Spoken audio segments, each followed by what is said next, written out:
క్రైస్తవులు నిలబడితే క్రైస్తవ పార్టీ మీద వేరే వాళ్ళు ఎందుకు ఓటేస్తారని ఒక స్పీకర్ అడిగారండి. ఇది Christians are starting a party not for just Christians అండి. క్రిస్టియన్స్ హాస్పిటల్ స్టార్ట్ చేసినప్పుడు, ఒక కాలేజ్ స్టార్ట్ చేసినప్పుడు క్రిస్టియన్స్కి మాత్రమే కాదు కదా, everybody came and took the benefit of what we're doing.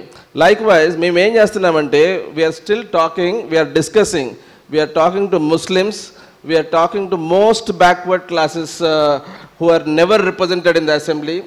We are talking to other minorities. We are talking to ST leaders. So we want to have a samikarana. Christians, Dalits, STs, most backward classes and Muslims. Villandardi kalipte vote bank is more than 50%. If we can bring those leaders on our principles, manifesto will be drafted by us. We will be providing the leadership because they are not as organized as we are. If Christians get into politics, church will be benefited because all the politicians in the church are going out, and outside society also will be benefited because they are going with lot of knowledge. So therefore it is a win-win situation. మీరు దయచేసి గమనించండి, మా Christian social forum గురించి అన్ని details, అన్ని videos you can log in to www.christiansocialforum.com. ప్రతి ఒక్క video ఉంది, everything to do with Christian social forum is already there. మీరు గమనిస్తే every major movement was started by bishops or pastors or reverend. You know reverend Martin Luther King in the year 1963 started a movement for the blacks. Blacks are like our Dalits.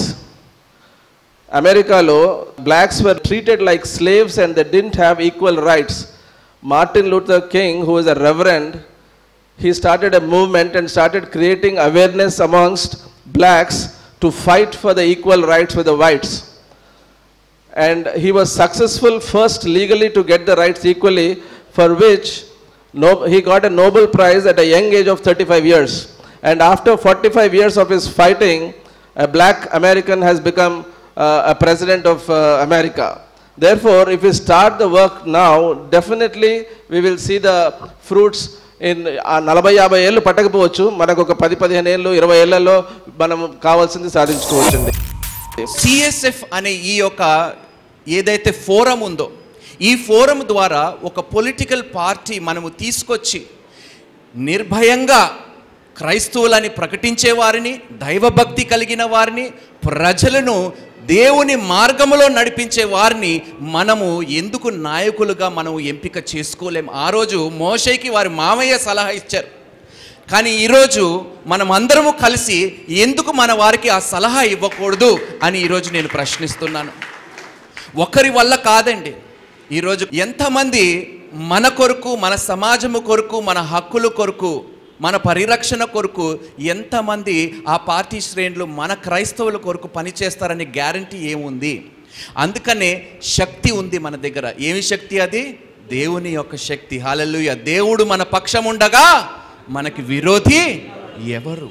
So ఈరోజు దాదాపు 1 కోటి మంది క్రైస్తవులు మన మధ్యలో ఉన్నారు. 1 కోటి మంది క్రైస్తవుల్లోని ఈరోజు 15 లక్షల ఓట్లు కావాలంటే మనకి పశ్చిమ గోదావరి నుంచి వస్తాయండి. 15 లక్షల ఓట్లు. We will be the 4th largest or the 3rd largest political party in the state. Hallelujah. ఒక మాట అడుగుతున్నాను, మన వాళ్ళు అవ్వకూడదా నాయకులు? మీ నాయకుల కొరకు, మీ పరిపాలకుల కొరకు, మీ రాజుల కొరకు ప్రార్థన చేయమని అపోస్తులైన పౌలు చెప్పాడు. ఏ నాయకుడి కొరకు నేను ప్రార్థన చేయాలి? దైవ భక్తి లేని వాడి కొరకు నేను ప్రార్థన చేయాలా? మోసం చేసేవాడి కొరకు నేను ప్రార్థన చేయాలా? మీరు అనుగ్రహించిన, ఆశీర్వదించిన స్థలాన్ని తీసుకెళ్ళిపోయే వాడి కొరకు నేను ప్రార్థన చేయాలా? ఏమి చేయాలో చెప్పండి మీరే. అందుకనే మన నాయకులు ధైర్యంగా ఉన్న వారికి, నిర్భయంగా, సిగ్గు లేకుండా నేను క్రైస్తవుడని చెప్పి ధైర్యంగా అసెంబ్లీలో నిలబడే స్తోమత ఉన్న నాయకుడిని మనం పెట్టుకొని అటువంటి నాయకుడి కొరకు మనం ప్రార్థన చేద్దాం. అటువంటి పరిపాలకుల కొరకు మనం ప్రార్థన తండ్రి, మా మనిషి నాయన తండ్రి, నీ బిడ్డ నాయన తండ్రి, నీ బిడ్డను ముట్టిన వారు నీ కంటి గుడ్డిని ముట్టినట్టే. అంతేగాని వేరే ఎవరినో ముట్టుకుంటే తండ్రికి ఎందుకు బాధ కలుగుతుంది? వారి బిడ్డల్ని ముట్టుకుంటే కదండి తండ్రికి బాధ కలుగుతుంది. మరి ఎందుకు మనం అటువంటి ఒక రిప్రజెంటేషన్ ఈరోజు అసెంబ్లీలో కానీ పార్లమెంట్లో కానీ మనం ఎందుకు పెట్టలేకపోతున్నాం? 1,000,000 మంది అండి, 12 మంది అపోస్తులు కలిసి తలక్రిందలు చేశారు, ఈరోజు సువార్త ప్రకటించారు. ఈరోజు 1,000,000 మంది క్రైస్తవులు కలిస్తే ఆంధ్రప్రదేశ్ రాష్ట్రము నిజంగా సస్యశ్యామలమైన రాష్ట్రంగా ఉంటుంది, ఆశీర్వాదకరమైన రాష్ట్రంగా ఉంటుంది, క్రైస్తవ రాష్ట్రముగా మనము చెప్పుకోవటానికి మనకి గర్వంగా ఉంటుంది. హల్లెలూయా.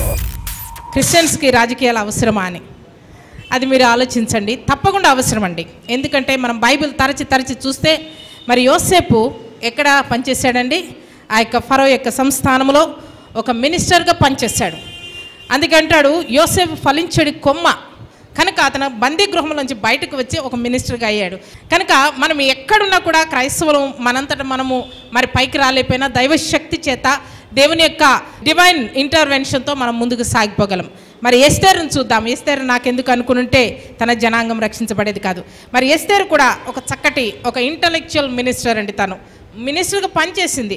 ఎందుకంటే ఎస్తేరు యొక్క చరిత్రలు చదువుతుంటే ఎస్తేరు కూడా ఒక మొదటిగా మంత్రిగా మరి ముఖ్యమంత్రిగా పనిచేస్తుంటే ప్రధానమంత్రిగా ఎస్తేరు కూడా ఒక మంత్రిగా పనిచేసి చక్కగా తన భర్తగా చక్కటి ఆలోచన చెప్పిందండి. అంటే కార్యేషు మంత్రిగా ఉన్నది కనుక మరి ఎవరిని తీసిపారేయడానికి వీల్లేదండి. బైబిల్ గ్రంథంలోంచి అందరిని తీసుకొస్తే దెబోరా ఒక నాయకురాలు. కనుక మరి ఈ సిఎస్ఎఫ్ గురించి మీరు ఆలోచించండి. మనం అందరం కలవాలి, మనందరము మరి ఒకే త్రాటి మీదకు వచ్చి ఈ సిఎస్ఎఫ్ని విజయ పదంలో నడిపించాలి. అయితే ఈ సిఎస్ఎఫ్ క్రిస్టియన్ సోషల్ ఫోరం ప్రతి క్రైస్తవునికి కూడా ఒక సెంట్రల్ సెక్యూరిటీ ఫోర్స్ లాగా ఉంటుందండి ఇది తప్పకుండా. ఎందుకంటే క్రైస్తవులు అనే వారము మరి చెప్పినట్లుగా నిద్రపోతున్న సింహాలు. ఈ సింహాలను లేపినప్పుడు మన సత్తా మనం చూపించుకోవాలి. కనుక ఈనాడు మనము దశ దిశ లేకుండా మనం ఉన్నాము. మరి ఏది చూసినా మీరు చూడండి వారసత్వంగా వచ్చేసింది. ఒక రాజకీయం వారసత్వము, ఒక బిజినెస్ వారసత్వము, లేదంటే సినిమా యాక్టర్స్ యాక్టింగ్ కూడా ఒక వారసత్వం వచ్చింది. అయితే ఇవన్నీ వారసత్వం వాళ్ళ పిల్లలు అయితే మనం ఎక్కడ పోతాం? అంటే మనము క్రైస్తవులు అనేవాళ్ళము నెమ్మదిగానే ఉందాం. కాకపోతే నెహెమ్యా ఎజ్రాలు ఏం చేశారండి? యెరూషలేము దేవాలయములు ఆ ప్రకారములు పడగొట్టబడినప్పుడు వాళ్ళు ఒక చేత్తో ఖడ్గమును పట్టుకున్నారు, ఒక చేత్తో పనిచేశారు. దేవుని స్తోత్రం. కనుక ఈరోజు రెండంచెలు గల ఖడ్గమైన దేవుని యొక్క వాక్యమును ఒక చేత్తో పట్టుకుందాం, రెండో చేత్తో పనిచేద్దాము. ప్రతి క్రైస్తవునికి న్యాయం జరిగించేట్టు మరి మనం ప్రయత్నిద్దాము. మరి మామూలుగా మనం ఎందుకులే అని వదిలేస్తే లాభం లేదండి. ఇది మన సమయము. సో ఈ సమయంలో మనం ముందుకొద్దాం, మన గళం విప్పుదాం. మరి మనం అందరూ ఎలాగ ఉండాలంటే మన సాఫ్ట్వేర్ కోడ్ ఉంటుంది కదండి, www.com. సో ఈ www.com అంటే లెట్ us వాక్ టుగెదర్. మనందరం కలిసి నడుద్దాం. Let us work together. కలిసి పని చేద్దాం. And let us win together. Hallelujah. In the name of Jesus. ఈ క్రిస్టియన్ సోషల్ ఫోరం అనేటటువంటిది సామాజిక రాజకీయ చైతన్యాన్ని మైనారిటీలమైనటువంటి మన అందరిలోనూ ఉత్తేజపరచడానికి మరి ఇది ప్రవేశపెట్టబడింది అనేది మీ అందరికీ నేను అర్థమైందని నేను అనుకుంటున్నా. క్రైస్తవులని ఎస్సీలని వేరుగా చూడొద్దు సుమా. కారణం ఏంటంటే 6 రోజులు ఎస్సీలుగా పరిగణించిన 7వ రోజు అందరూ ఎక్కడ ఉంటున్నాం? చర్చిల్లోనే ఉంటున్నాం కదా. కొందరు క్రైస్తవులు, కొందరు ఎస్సీలు అనేటటువంటి ఆలోచన తీసివేసి అందరం కూడా క్రైస్తవులము, అందరం కూడా బలహీన వర్గాలం అనేటువంటి ఆలోచన కలిగి 30-40% ఉన్నటువంటి ఈ ఓట్ బ్యాంకును, మన బ్యాంకును మనం దాన్ని నిలుపుకుందాం అనేటటువంటిది దీని యొక్క అసలు ఉద్దేశం. అది మన ఓట్ బ్యాంకును మనం కాపాడుకుందాం. మనమే ఒక రాజకీయ శక్తిగా ఎదిగి ఒక ఓట్ బ్యాంకును తయారు చేసుకుని మనం ముందుకు వెళితే క్రైస్తవ విలువలతోటి ఒక ఎజెండా తయారు చేసుకోగలుగుతాం. ఆ ఎజెండా మేరకు మనం వెళితే ధైర్యంగా నేను క్రైస్తవుడను అని చెప్పి నిలబడగలిగి రూలింగ్ చేయగలుగుతాం. అది అసలు విషయం. ఇప్పటి వరకు మనల్ని అడ్డు పెట్టుకుని చాలామంది బ్రతికేశారు. కొంచెం అది తెలుసుకుని అర్థం చేసుకుని, అంటే ఈవేళ ఉన్నటువంటి రాజకీయ పరిణామాల దృష్ట్యా గతంలో కూడా ప్రగతి అంతా మనమే చేశాం, అది కూడా అందరికీ తెలుసు. సమయం లేదు కాబట్టి మీకు ఆ విషయం అయితే ఇప్పుడు ఏం చేద్దాం? విషయాలన్నీ బోధించారు, మీకు విషయం అర్థమైంది. మన ప్రార్థనతో పాటు, మన భక్తి జీవితంతో పాటు మన దేశాన్ని, మన ఆంధ్రదేశాన్ని, మన పొరుగువాడిని మన వాడను పట్టించుకునే విధంగా మనం ఏం చేద్దాము? మాట్లాడగలిగిన ప్రతి ఒక్కరూ మీరు స్పందించి కొన్ని నిమిషాలు మాట్లాడితే భవిష్యత్తు మనది, భవిష్యత్తు మనది, భవిష్యత్తు మనది. క్రైస్తవులు రాజకీయ పరంగా సాంఘిక పరంగా ఎందుకు వెనుకబడి ఉన్నారు? ఒక ప్రధాన కారణం అంటే రాజకీయ చైతన్యం లేకపోవడం.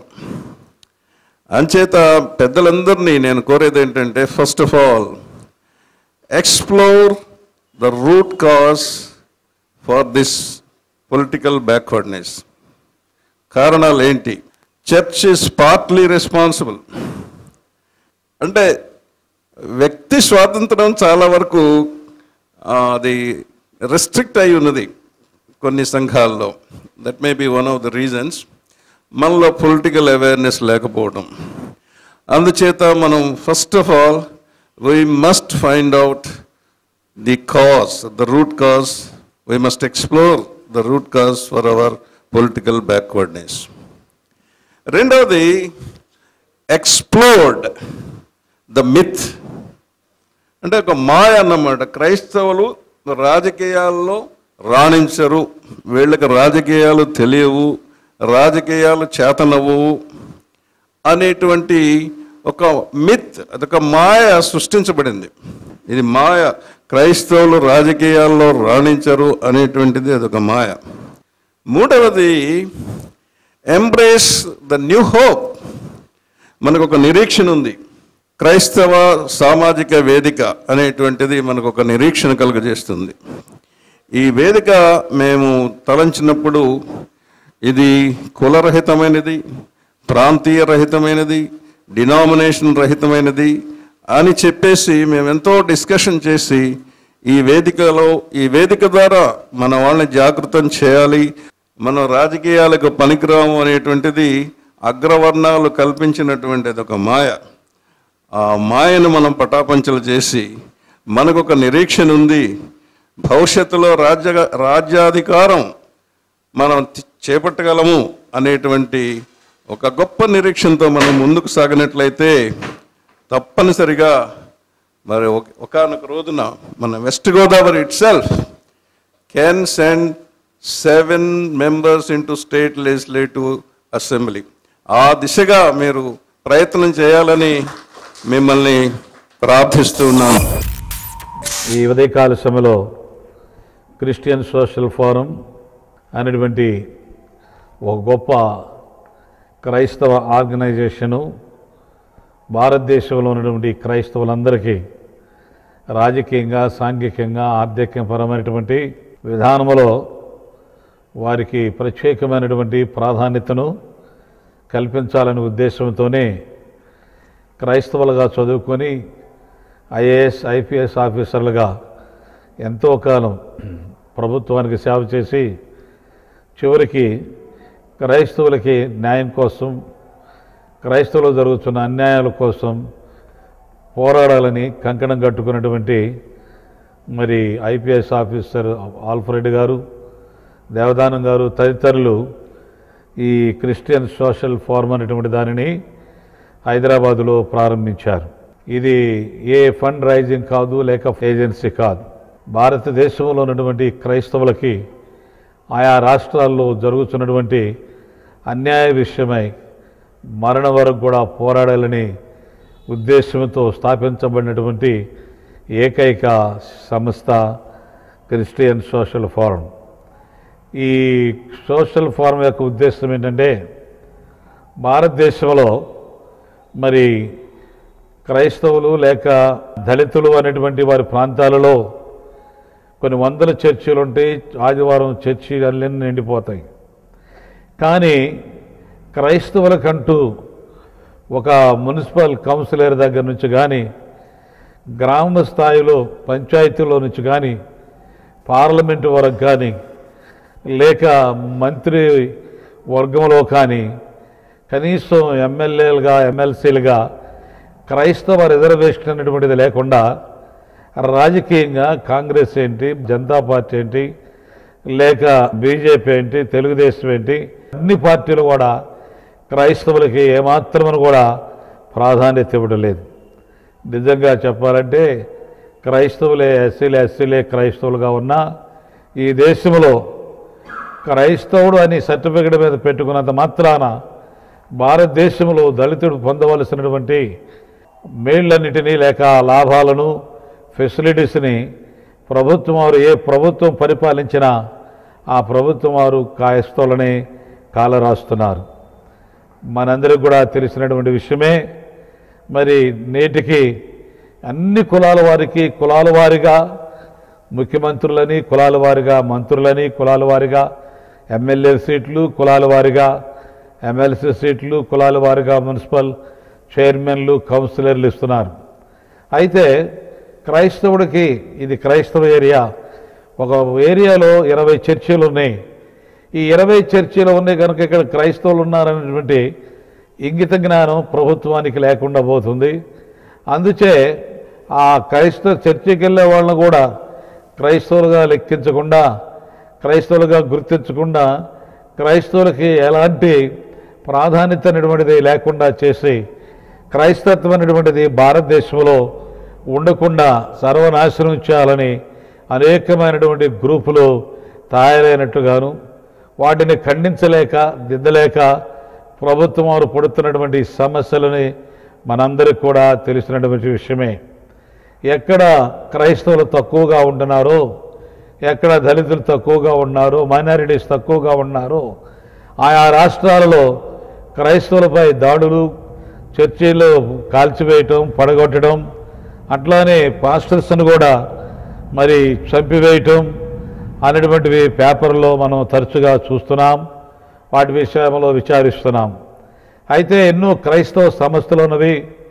ఏ సంస్థ కూడా ముందుకొచ్చి మా క్రైస్తవులకి అన్యాయం జరుగుతుంది అని ఖండించేటువంటి ఒక్క సంస్థ కూడా లేకపోవటం చాలా విచారకరమైనటువంటి సంగతి.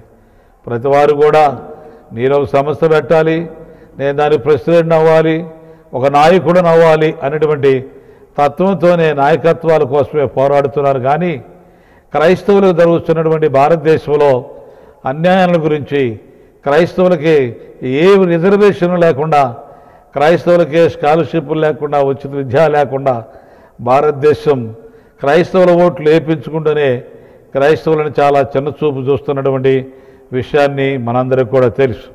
అందుచేతనే మరి ఆరాధన టీవీ వారు కూడా ఈ క్రిస్టియన్ సోషల్ ఫోరం చేస్తున్నటువంటి కార్యక్రమాలని వారు వారి ఛానల్ ద్వారా రిలీజ్ చేస్తూ భారతదేశంలో ఉన్నటువంటి క్రైస్తవులలో గొప్ప మేల్కొల్పును కలుగుతున్నారు. చాలామంది క్రైస్తవ నాయకులు క్రైస్తవులకి ఏమని నూరిపోసారంటే, ప్రారంభం నుంచి యేసుప్రభు వారు ఎడమ చెంప కొడితే కుడి చెంప ఇమ్మన్నాడు కనుక నువ్వు ఎడమ చెంప మీద కొడితే కుడి చెంప కొడిచ్చి ఏవి చేతగాని వాడిలాగా, ఒక పనికి మాలిన వాడిలాగా క్రైస్తవుడిగా జీవించాలి అని చర్చిల్లోనూ బయట కూడా ప్రబోధాలు చేస్తారు. అది సత్యమైనటువంటి బోధ కాదు.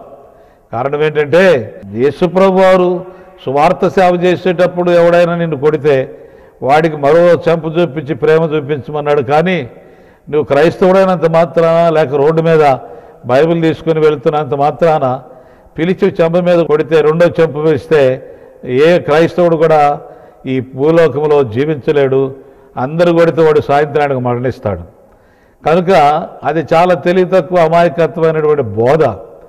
రాజ్యాంగపరంగా మనకున్నటువంటి హక్కులను రాజ్యాంగపరంగా సామరస్యంగా, మరి సామరస్యమైన శాంతియుతమైనటువంటి పోరాటంతో మరి మనం పోరాడి మన హక్కులను మనం స్వతంత్రించుకోవడానికి భారతదేశంలో క్రైస్తవులలో గొప్ప మేలుకొలుపు కలగాలనేటువంటి ఉద్దేశంతో నేను మీ అందరికి కూడా మనవి చేస్తున్నాను. చూడండి, గాంధీ గారిని చూద్దాం. గాంధీ గారు బ్రిటిష్ వారి మీద తిరుగుబాటు చేసినప్పుడు వారు శాంతియుతంగా పోరాటం ద్వారానే భారతదేశానికి స్వాతంత్రం తెచ్చుకున్నారు. అంబేద్కర్ కూడా అంటున్నారు. అంబేద్కర్ గారు ఏమన్నారు? పోరాటం లేకుండా ఏది నువ్వు సాధించలేవు.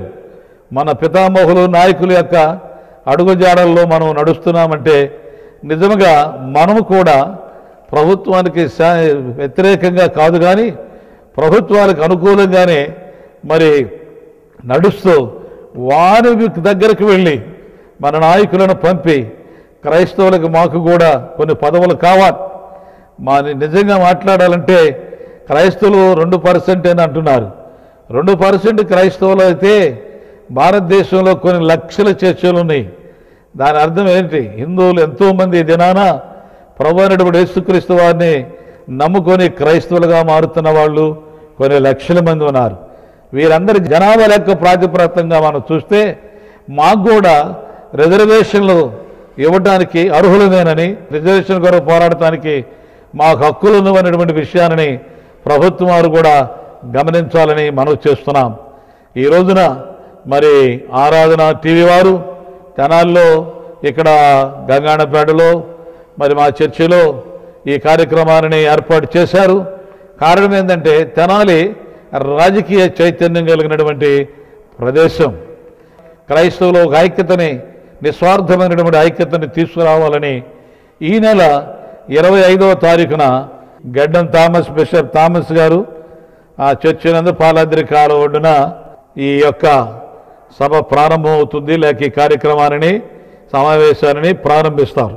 ఈ సమావేశానికి మన తెనాలికి చిరకాల పరిచయితులు, తెనాలి నియోజకవర్గానికి అల్లుడు గారు అయినటువంటి మరి జి ఆల్ఫ్రెడ్ గారు, మరి ఐపీఎస్ ఆఫీసర్ గారు, వారు ఈ వైస్ ప్రెసిడెంట్గా సిఎస్ఎఫ్ తరఫున పనిచేస్తున్నారు.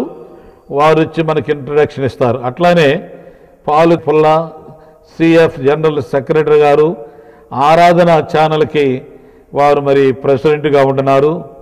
అట్లానే సినీ స్టార్ రాజా గారు కూడా ఈ కార్యక్రమంలో పాలు పొందబోతున్నారు. వారు ఈ క్రిస్టియన్ సోషల్ ఫోరంకి యూత్ ప్రెసిడెంట్గా పనిచేస్తున్నారు.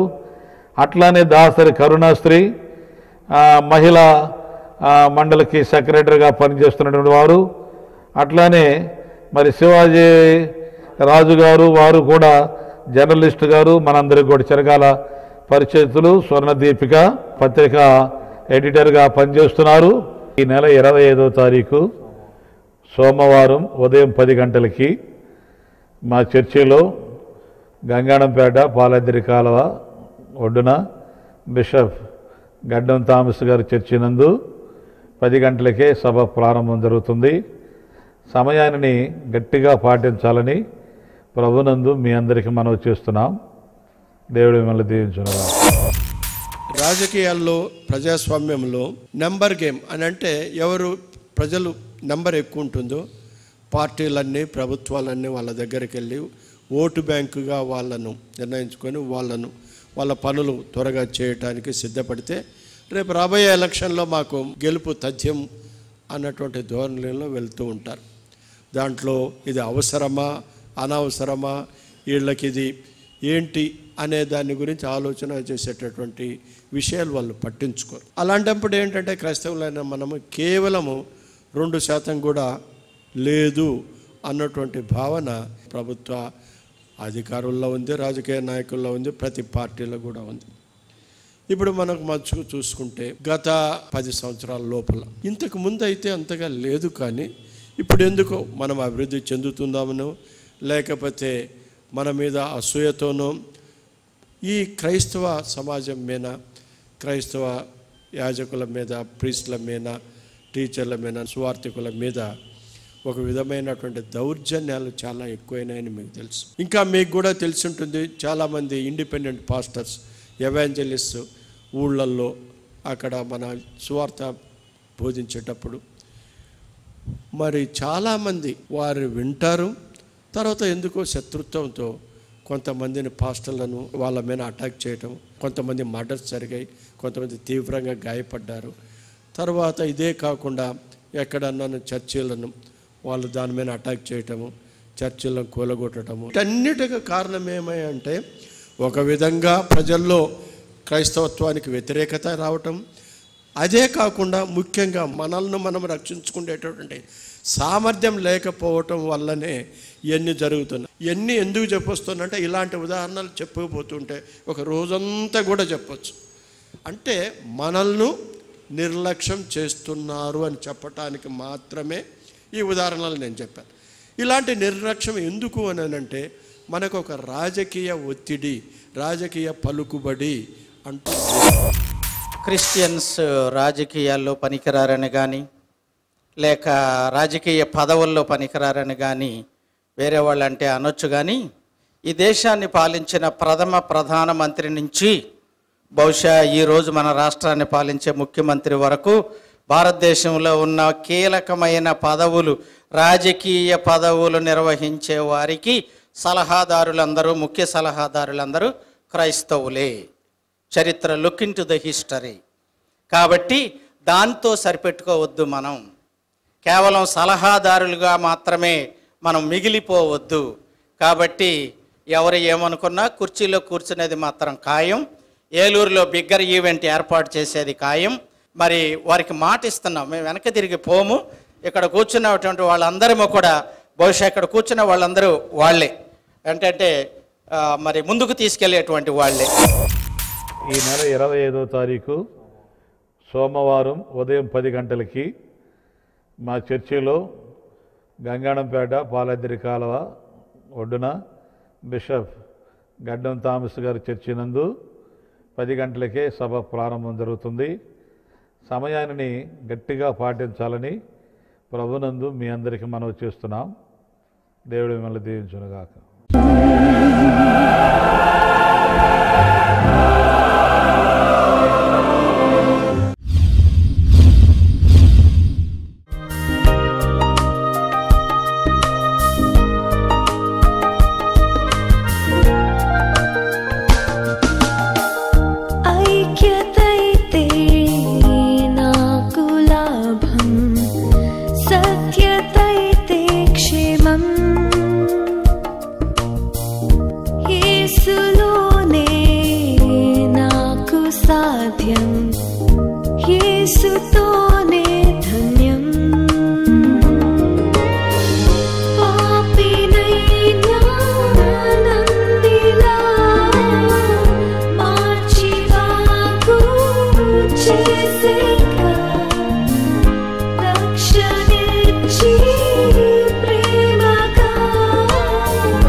సాధ్యం